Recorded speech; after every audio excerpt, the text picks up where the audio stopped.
Ben ritrovati ed eccoci pronti oggi per cucinare un dolce con la pasta fillo, che è una pasta molto sottile che poi cotta diventa croccante, quindi i nostri dolcetti saranno davvero molto buoni.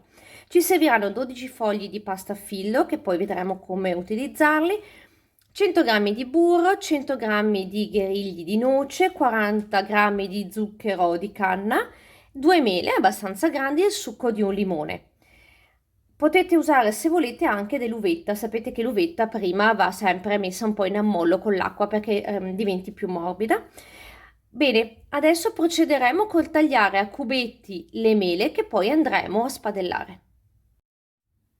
Mano a mano che tagliate la mela a cubetti, mettetela in una terrina e spruzzateci un po' di limone in modo che non annerisca. Ecco, basta una spruzzatina e poi andate avanti a tagliare la vostra mela. Prendiamo 20 g di burro dal totale e facciamolo sciogliere in una padella. Quando il burro si sarà ben sciolto, aggiungeremo le mele a dadini e lo zucchero di canna.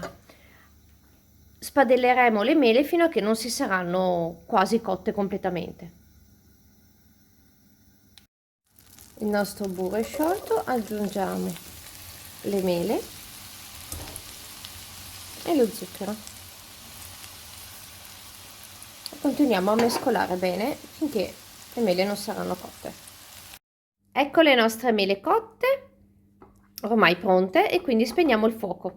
Ma per noi mele significa cannella e quindi ne mettiamo un pochina perché ci piace sempre tanto. Ovviamente in base ai vostri gusti potete non metterla oppure metterne parecchie anche voi. Ecco, adesso lasciamo raffreddare e poi proseguiremo con l'unire gli ingredienti. Abbiamo unito anche i gherigli di noce tritati grossolanamente e sciolto il burro. Io l'ho messo in 2 tazzine per comodità. Bene, procediamo adesso con il creare il nostro dolcetto. Prendiamo un foglio di pasta fillo.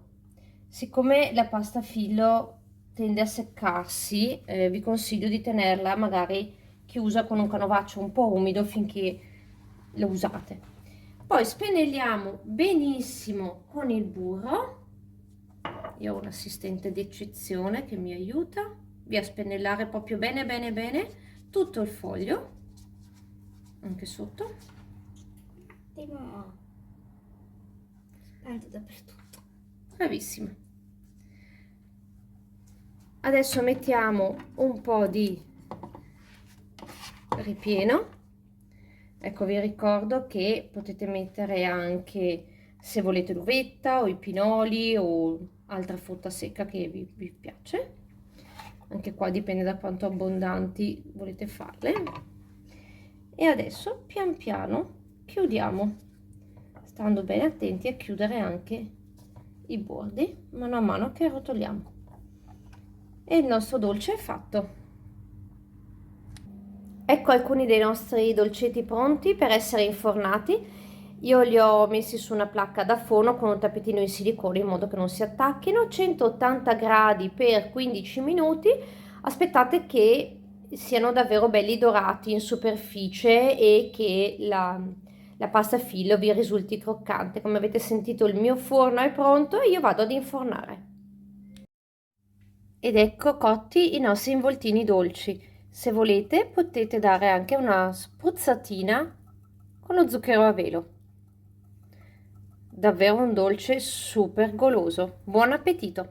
Se vi è piaciuto il nostro video ricordatevi di mettere un like e di iscrivervi al canale.